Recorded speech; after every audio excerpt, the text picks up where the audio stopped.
you know about Tibet, a protectorate now of the Chinese government, and they're doing their very best to eliminate the Buddhist religion in Tibet. You have to fly to Lhasa, the capital, you have to go in early in the morning because the air density is so thin. The planes can't land after about 8:30, 9 o'clock because the altitude, I think, is 9.5, 10.5, 11, maybe 12,000 feet. We had a couple-hour trip to get to the palace of the Dalai Lamas, and the altitude sickness was amazing. We had 100 of us in 2 buses. We had our own doctor with us. Poor guy was in panic because he was already out of Imodium and all of the pharmaceuticals that he needed, and you can't believe the sickness that we had. How happy he was to determine that Gail had brought along more medicine than he had. And she was immediately called into service. And I suffer from altitude sickness a lot. Somehow I was not the most severe in this case. And I was able to watch the Tibetan pilgrims that were going to the palace of the Dalai Lamas to say their prayers. Few had cars. Most of them walked. Some of them on horseback. And I remember this cart pulled by a contraption that looks like Gale's garden tiller. It's got a little engine out the front and then a long V-shaped thing that just guided. And there would be 4 or 5 people in this little cart. Put, put, put, put. But they were not to be denied. They were going to the palace to say their prayers. And we got there and we stayed overnight.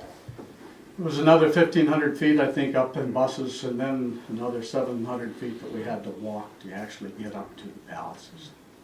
And we watched the Tibetan pilgrims that brought their little casks of yak butter, they call it. They melt down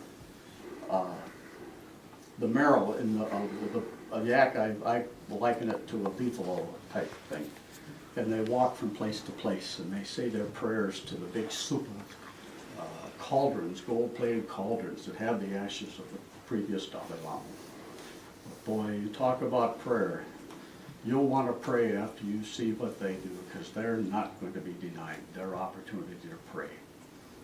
I don't know a lot about the Buddhist religion, and one of our instructors said it's a religion of love and peace and grace. He said there's no onward Buddhist soldiers hymnal or song in their hymnal. It's kind of how he put it.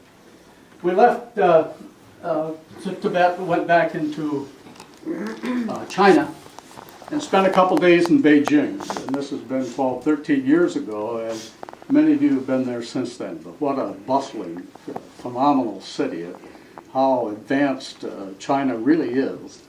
And the next morning we got in buses and went to the Great Wall of China. What a special occasion to see this man-made thing. They say it's the only man-made thing that the astronauts can see from space. We took a bus, and then we took a tram that went up quite a ways, and then you walk on up, and here you are on this Great Wall of China, which stretches almost the entire perimeter of the northern part of China, built over the centuries, fallen down, rebuilt. Some say it's in order to protect themselves from the Mongolians that were enemies at that particular time, way, way, way back. Others say it was just a stimulus program to get a lot of people to work in the country, and there were millions of people that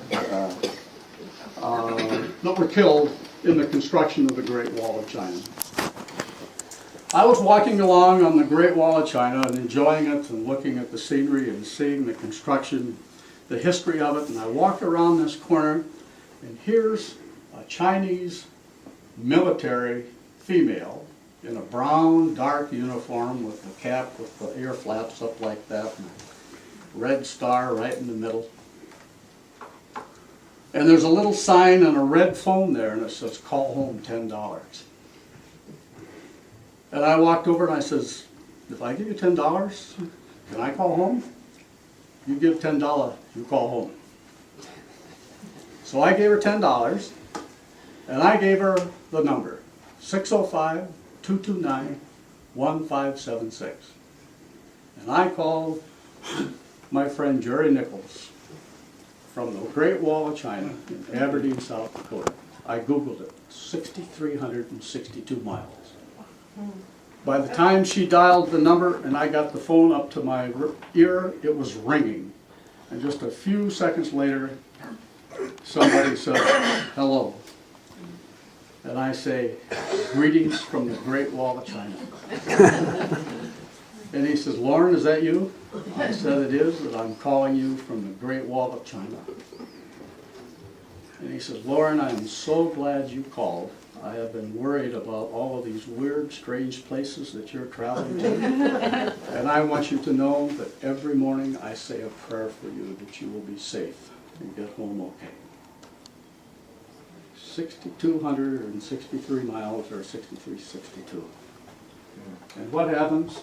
This guy, no Bubba Fat Boy vernacular, expletive deleted type lingo. He says, I want you to know I pray for you. Oh, that's great. Oh. That's Loren Steele on the Great Wall of China, Oh. talking to his friend Jerry Nichols.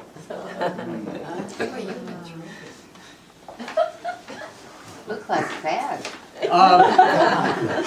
A few years ago, we were so treated when we got a call from Kirk and Janet, and they said, we're in the area and we'd like to come see you. And we were so proud. Kirk is a native North Dakotan. He loves his home state just more than anything. And Janet is certainly a very, very avid adoptee. And they get back to their home state on a regular basis. And we were so proud and honored that they would come see us. After that, they were on their way to see Keith and Anita at Henry Swim. Now when Kirk and Janet got here, we put them in the car and we took them around and showed them everything we could in our beautiful Aberdeen, South Dakota, with 25,000 people. We drove them up Main Street, which is now still ornate and well decorated, but nothing like it was 20 years ago when we had 7 elegant men's stores and even more ladies' stores. And lots of specialty shops that have all gone away now because the big box stores are out on the east edge of town. We took them